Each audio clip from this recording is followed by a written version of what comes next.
സത്യം പറഞ്ഞാലേ ഭയങ്കര രസകരമായൊരു കാര്യമാണ് എനിക്ക് നിങ്ങളോടൊന്ന് പങ്കുവെക്കാനുള്ളത്.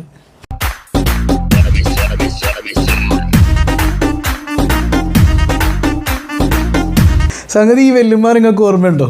പോലെട്ടാ, ഈ വെല്ലുമാർ നിങ്ങൾക്ക് ഓർമ്മയുണ്ടോ? കഴിഞ്ഞ കൊല്ലം നമ്മളെ ഈ യൂട്യൂബിൽ അഴിഞ്ഞാടുന്ന എല്ലാവരെക്കുറിച്ചല്ല കേട്ടോ, നമ്മളെപ്പോഴും ആദ്യം പറയുന്നൊരു സംഗതിയുണ്ട്. അതായത് മുസ്ലിമായി ജീവിച്ച് മുസ്ലിമായി മരിക്കാൻ ആഗ്രഹിക്കുന്നവരോട് മാത്രമാണ് നമ്മുടെ ഉപദേശം. ഇന്ത്യ ഒരു സോഷ്യലിസ്റ്റ് ഡെമോക്രാറ്റിക് രാജ്യമാണ്, ഇവിടെ പല അവകാശങ്ങളും ഉണ്ട്, പല നിയമവ്യവസ്ഥിതികളും ഉണ്ട്, അതിനനുസരിച്ച് നിങ്ങൾക്ക് എന്തും ചെയ്യാം. പക്ഷേ ഇസ്ലാമിൽ ചില കണ്ടീഷൻസ് ഉള്ളതുകൊണ്ട് മുസ്ലിമായി ജീവിച്ച് മുസ്ലിമായി മരിക്കാൻ ആഗ്രഹിക്കുന്ന ചിലരോട് ഒന്ന് രണ്ട് കാര്യങ്ങൾ നമ്മൾ കഴിഞ്ഞ കൊല്ലം പറഞ്ഞിരുന്നു. പിന്നെ നമ്മൾ നൂറെ ഹബീബ് പരിപാടിയിൽ നടക്കുന്ന ചില തോന്നിവാസങ്ങളെക്കുറിച്ചൊക്കെ നമ്മൾ അന്ന് സംസാരിച്ചിരുന്നു. അപ്പോൾ ഒരു വെല്ലുമ്മ വന്നു, ഓ നമ്മുടെ ഫോട്ടോയൊക്കെ ഇട്ടിട്ട് ഈ മൊയ്ലിയാരുടെ സംഗതി പിടിച്ചു എന്നൊക്കെ പറഞ്ഞിട്ട് യൂട്യൂബ് തമ്പനയിലൊക്കെ ഇട്ടിട്ട് എന്നെ വന്നിരുന്ന് ചീത്ത പറയാണ് ഒരു വെല്ലുമ്മ. ആ വെല്ലുമ്മയാണ് ഈ വെല്ലുമ്മ ഇപ്പോൾ കണ്ടത്. അത് മൊയ്ലിയാന്മാരെ പഠിപ്പിക്കലാണ് വെല്ലുമ്മയുടെ മെയിൻ പരിപാടി എന്ന് പറഞ്ഞാൽ. ഉസ്താദ്മാരൊന്നും ശരിയല്ല, ഉസ്താദ്മാർ യൂട്യൂബിലുള്ള പെണ്ണുങ്ങളെ പറയാണ്, ഉസ്താദ്മാർ എന്തിന് പെണ്ണുങ്ങളെ പറയാണ്, ഉസ്താദ് പൈസ ഉണ്ടാക്കാനല്ലേ, പിന്നെ ഉസ്താദ് ഇപ്പം ഇങ്ങനെ ഇരുന്ന് ഡാൻസ് കളിക്കുകയാണല്ലോ. പഠിച്ചോര് സംഗതി ഇപ്പോൾ പറയാൻ വന്ന വെല്ലുമ്മയുടെ ഡാൻസിനെ കുറിച്ചല്ല. വെല്ലുമ്മ ഒരു പുതിയ പരിപാടി തുടങ്ങിയിട്ടുണ്ട്. എനിക്ക് തോന്നണത് നൂറെ ഹബീബ് മുത്തുമണിയുടെ കയ്യിൽ നിന്ന് കിട്ടിയതാണെന്ന് അറിയാൻ പാടില്ല. ഏതായാലും ആ പരിപാടി നിങ്ങളൊന്ന് കണ്ടു നോക്കിയാ. അസ്സലാമു അലൈക്കും എന്റെ പൊന്നാര മുത്തുമണികളെ, ഡാൻസും തുള്ളിക്കളിയെല്ലാം നിങ്ങൾ കണ്ടിട്ടുള്ളൂ. നിങ്ങൾക്ക് നല്ലൊരു ഉപകാരം കിട്ടുന്ന സംഭവം ഞാൻ പറഞ്ഞു തരട്ടെ. നിങ്ങളെ കുട്ടികൾക്കും നിങ്ങൾക്കും കണ്ണേറ് കിട്ടിയിട്ടുണ്ടോ, നിങ്ങൾക്ക് നല്ല ക്ഷീണം ഉണ്ടോ, ഉറക്ക് തൂക്കുന്നുണ്ടോ, ശരീരൊട്ടാകെ വേദന ഉണ്ടോ, ഒക്കത്തിനും പരിഹാരമുണ്ട്. എന്താണെന്ന് നിങ്ങൾ അറിയല്ലേ? ഒരു നൂല് മന്ത്രിക്കുന്ന കാണിച്ചാൽ നിങ്ങൾ എന്നെ മന്ത്രിച്ച് കെട്ടിക്കോളി, ഡോക്ടർ അല്ല മൊയ്ലാമാരത്തൊന്നും പോകണ്ട. ആദ്യം 3 ഫാത്തിഹ ഓതുക, ഈ ഒരു നൂലെടുക്കുക, കറുത്ത നൂല്. അപ്പോൾ വെല്ലുമ്മ എന്താ പറയുന്നത്? വെല്ലുമ്മ ഇതൊക്കെ ഇൽമൊക്കെ പഠിച്ചിട്ടൊന്ന് പറയണം. നമുക്ക് ക്ഷീണമുണ്ടോ, ഉറക്കം തൂങ്ങുന്നുണ്ടോ, മക്കൾക്ക് പ്രയാസമുണ്ടോ, നിങ്ങൾ ആദ്യം ഡോക്ടറെന്ന് പറഞ്ഞു ഒരു മൂല്യാരടുത്തും പോകണ്ട, നിങ്ങളൊരു ചരട് എടുത്താൽ മതി. ചരട് എടുത്ത് ഇപ്പോൾ ഞാൻ നോക്കിയപ്പോൾ ചരടൊന്നും കിട്ടണില്ല, ഒരു വെളുത്ത ഇങ്ങനെ സാധനം ഉണ്ടോ, ചരടാക്കാം നമുക്ക്. ഓക്കെ, വെളുത്തൊരു ചരട് കിട്ടി. ഓക്കെ, ഇനി വെല്ലുമ്മ എന്താ ചെയ്യണമെന്ന് നോക്കട്ടെ. ഈ ഒരു നൂലെടുക്കുക, കറുത്ത നൂലെടുത്തിട്ട് ഇങ്ങനെ കറുത്തത് കിട്ടിയില്ല, വെളുത്തതാണ് സാറില്ല. ഓതിയിട്ട് ഇഷഫ് എന്ന് പറഞ്ഞ് ഊതുക, 3 കുൽഹുവല്ലാഹു ഇഷഫ് എന്ന് പറഞ്ഞ് ഊതുക ഓതിയിട്ട് എന്തെന്നും പറഞ്ഞു ഊതണം. 3 ഫാത്തിഹ ഓതിട്ട് ഇഷഫ് എന്നും പറഞ്ഞു ഊതണം. ഇഷഫ് എന്ത് സാധനമാണോ അത്, ഇഷഫ്. ഓക്കെ, 3 കുൽഹുവല്ലാഹു ഇഷഫ് എന്ന് പറഞ്ഞ് ഊതുക ഓതിയിട്ട് പിന്നെ കുൽഹുവല്ലാഹു ബിറബ്ബിൽ ഫലക്ക് 4 പ്രാവശ്യം ഇഷഫ്. അപ്പോൾ കുൽഹു അല്ലാഹു എന്നും പറഞ്ഞുകൊണ്ട് ഇഷഫ് ഓതണം 3 പ്രാവശ്യം. പിന്നെ കുൽഹു അല്ലാഹു ബിറബ്ബിൽ ഫലക്ക്, അത് വെല്ലുമ്മക്ക് പഠിച്ചവന് പുതിയതായിട്ട് ഇറക്കി കൊടുത്ത സൂറത്തായിരിക്കും. വെല്ലുമ്മയുടെ വിചാരം എന്ന് പറഞ്ഞാൽ വെല്ലുമ്മ ഈ ഉസ്താദ്മാർക്കൊന്നും ഒന്നും അറിയാൻ പാടില്ല, ഉസ്താദ്മാരൊക്കെ വെറുതെ കുറ്റം പറയാനിരിക്കുകയാണ്. വെല്ലുമ്മ അങ്ങോട്ട് നൂറെ ഹബീബ് മുത്തുമണിയിൽ നിന്ന് പഠിച്ചിട്ട് വന്നിട്ട് കുൽഹു അല്ലാഹു ബിറബ്ബിൽ ഫലക്ക് 3 ഓതിയിട്ട് 4 ഓതിയിട്ട് ഇഷഫ എന്നും പറഞ്ഞ് അങ്ങോട്ട് ഊതണം. 4 പ്രാവശ്യം ഷഫ് എന്ന് പറഞ്ഞ് ഊത ഓരോന്നു. പിന്നെ കുൽഹുവല്ലാഹു ബിറബ്ബിൻ നാസ് 3 പ്രാവശ്യം ഓതിരി ഷഫ് എന്ന് പറഞ്ഞ് ഈ ഊതുക. അപ്പോൾ എന്താണ് കുൽഹു അല്ലാഹു ബിറബ്ബിൻ നാസും 3 പ്രാവശ്യം ഓതിയിട്ട് ഷഫ് എന്നും പറഞ്ഞാൽ അപ്പോഴും ഊതണം. വെല്ലുമ്മ ഏത് ഖുർആനാണ് ഈ പറയണമെന്ന് എനിക്ക് മനസ്സിലായിട്ടില്ല കേട്ടോ. സംഗതി ഉസ്താദെ വെല്ലുമ്മാനെ ട്രോളണമെന്നാണ്. ഇത് ട്രോളല്ല, സങ്കടമാണ്. ഇങ്ങനെയുള്ളവരോടൊക്കെ പറഞ്ഞ് ഇങ്ങനെ തന്നെ കൊടുക്കണം, അല്ലാതെ പിന്നെ എങ്ങനെ കൊടുക്കുക നിങ്ങൾ പറ. ഇത് ഉൾക്കൊള്ളുന്നവർക്കല്ലേ നമുക്ക് കാര്യങ്ങൾ ഇതീം പറഞ്ഞ് മനസ്സിലാക്കി കൊടുക്കാൻ പറ്റുള്ളൂ.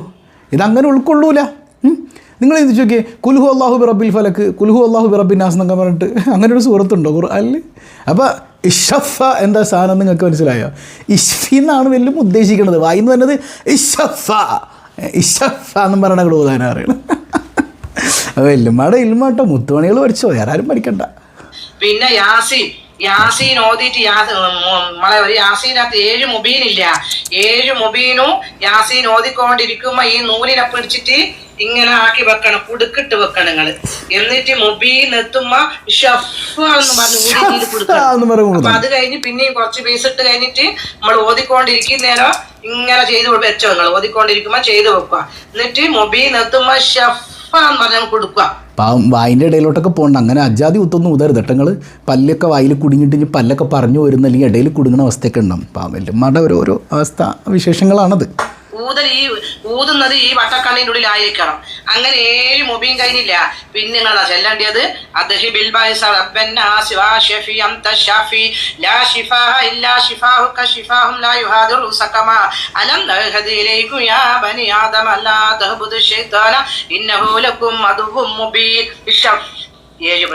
ഇത്ര നേരം നിങ്ങൾ ശ്രദ്ധിക്കേണ്ട ഒരു കാര്യം, ഇത്ര നേരം നിങ്ങൾ ഇഷഫ എന്നാണ് ഓതിയതെങ്കിൽ ഇപ്പം ഇനി ഊതേണ്ടത് ഇഷഫ് ഫാ പറയരുത്, ഷഫ് ആ ഉഫിൽ നിൽക്കണം. മനസ്സിലാകുന്നുണ്ടോ? അത് ശരിക്കും ശ്രദ്ധിച്ച് നിങ്ങൾ പഠിക്കണം.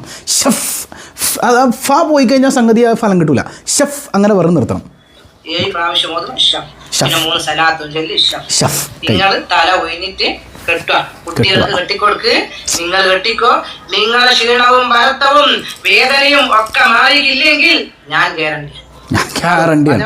ഇത് സംഗതി ഇത് കെട്ടിക്കഴിഞ്ഞിട്ട് എന്ത് ചെയ്യണമെന്ന് വെച്ചാൽ പിന്നെയാണ് മെയിനായിട്ട് നമ്മൾ ചെയ്യേണ്ട സംഗതി. അത് വരുമ്പോൾ കാണിച്ചു പിന്നെ സീറ്റ് എടുത്തിട്ട് റാപ്പടിച്ചപ്പോ തീ പിടിച്ചെന്റെ മൂട്ടിൽ മിന്നി നേരം കൊണ്ടൊരു മാതിരി കാറ്റടിച്ചപ്പോ കാട്ടുതീ കമ്പി തിരിയില്ലാത്തിരി.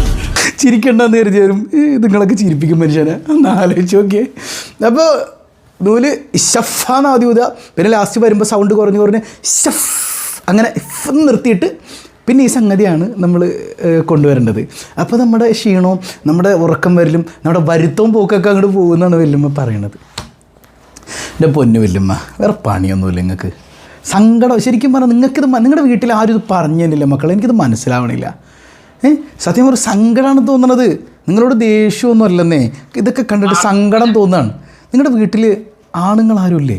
അല്ലെങ്കിൽ മറ്റ് സ്ത്രീകളാരും ഇല്ലേ? ഇതൊക്കെ കണ്ടിട്ട് അവർക്ക് പുറത്തിറങ്ങി നടക്കുമ്പോൾ ഒരു നാണം തോന്നണില്ലേ? നിങ്ങൾക്കതില്ലെങ്കിലും അവർ പറഞ്ഞു തന്നില്ലേ ഉമ്മാനോട്? അല്ലെങ്കിൽ ഭർത്താവ് പറഞ്ഞ ഉമ്മ അനുസരിക്കൂല. എന്താണ് സംഗതി മനസ്സിലാവണില്ല ഉമ്മ. ഇനി വേറെയും കുറേ വല്യമ്മമാരുണ്ടെന്നേ. സലാം പറഞ്ഞു വരും, അല്ലെങ്കിൽ മക്കളെ ഉമ്മ ഒരു പാട്ട് പാടട്ടെ എന്നൊക്കെ പറഞ്ഞു വന്നിരുന്നു. ഇങ്ങനെ ഇത് ജനമധ്യത്തിൽ നമ്മുടെ ഉമ്മമാർ കോമാളികളാകുന്നത് നമുക്ക് സഹിക്കാൻ പറ്റുമോ? എത്രമേൽ സങ്കടകരാണിത്. നമ്മുടെ ഉമ്മ, നമ്മുടെ ഭാര്യ, അവരൊക്കെ ഇങ്ങനെ കോമാളികളായി ചിത്രീകരിക്കപ്പെടുന്നൊരവസ്ഥ എത്രമേൽ മോശമാണ് മക്കളെ.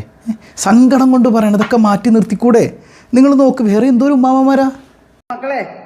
ഇവിടുത്തെ ഒരു പാട്ട് പാടുവാണ്, കുട്ടുമ്മക്കുട്ടു. ഓക്കെ?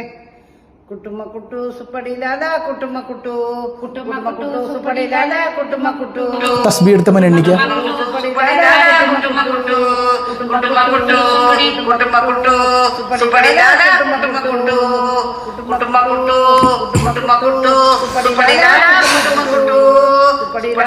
മതി മതി മതി. തസ്ബീഹ് എണ്ണി തീരും. അതുകൊണ്ട് എണ്ണയിലൂടെ നിൽക്കട്ടെ. സത്യം പറഞ്ഞൊന്ന് ആലോചിച്ച് നോക്കേ, ഇങ്ങനെയുള്ള കോമാളിത്തരങ്ങളൊക്കെ സംഗതി. നിങ്ങൾ ഇനിയിപ്പോൾ എന്നെ പറയാൻ പോകുന്നത് അത് വല്യമ്മമാർ അവർ ആസ്വദിക്കട്ടെ, അവർ സന്തോഷിക്കട്ടെ. മക്കളെ, ഞാൻ പറയണ ആ ഒരു പോയിൻ്റ് ഓഫ് വ്യൂ നിങ്ങൾക്ക് മനസ്സിലാകണില്ല.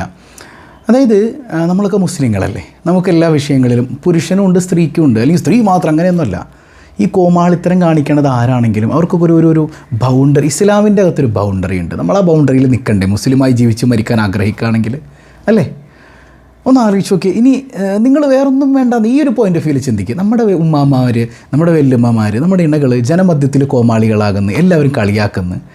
എന്തൊരു അവസ്ഥയാണത്. ഇനി അവർ പാടണ്ടെന്നൊന്നും അല്ലട്ടോ ഞാനീ പറയണത്. നിങ്ങൾ വീട്ടിൽ പാടിക്കോ, നിങ്ങൾ വീഡിയോ എടുത്തോ. പക്ഷെ എന്തിനാണ് ഈ നാട്ടുകാരുടെ മുമ്പിൽ ഇത് കൊണ്ടുവന്ന് കാണിക്കുന്നത്? അല്ലേ? എത്രമേൽ മോശമാണ്. ആ വല്യമ്മ നിങ്ങൾ ചിന്തിച്ച് നോക്കിയേ. ഒരു മുത്തുമണി വല്യമ്മ, ആ വല്യമ്മ എന്താ കടന്ന് കാണിക്കണത്? സത്യം പറഞ്ഞാൽ യാ അല്ലാഹ്, നമുക്ക് തന്നെ നാണം തോന്നുന്നു. അവരുടെ കുടുംബക്കാർക്ക് തോന്നൂലേ? ഇവരൊക്കെ ഇങ്ങനെ നാട്ടിലൂടെ ഇറങ്ങി നടക്കുന്നു എന്നുള്ളതാണ് ഒരു സങ്കടം. വല്ലാത്തൊരു പ്രയാസം തോന്നി. എന്നിട്ട് ഇവരൊക്കെ ഇനിയിപ്പോൾ നോക്കിക്കോ, ഇനിയിപ്പോൾ ഇതിന് പകരം വല്യമ്മ നാളെ ഒരു വീഡിയോ ഇറങ്ങും, ഈ മൊയ്ലിയാരുടെ അത് ഞാൻ കണ്ടുപിടിച്ചു എന്നൊക്കെ പറഞ്ഞിട്ട്.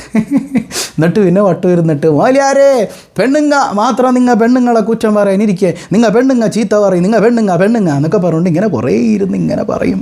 അത് മാത്രം നിങ്ങൾക്ക് നാളെ കാണാം. അപ്പോൾ ഹബീബായ സയ്യിദുനാ റസൂലുള്ളാഹി സ്വല്ലല്ലാഹു അലൈഹി വസല്ലമ തങ്ങളുടെ ദീൻ വിശ്വസിക്കുന്നവരാണ് നമ്മളെങ്കിൽ നമ്മളിതിൽ നിന്ന് മാറി നിൽക്കണ്ടേ. അള്ളാഹു ഹിദായത്ത് ഉദ്ദേശിച്ചവർക്ക് അള്ളാഹു ഹിദായത്ത് കൊടുക്കട്ടെ. അല്ലാത്തവരുടെ ഷർറിൽ നിന്ന് അള്ളാഹു നമ്മളെ കാത്തുരക്ഷിക്കട്ടെ.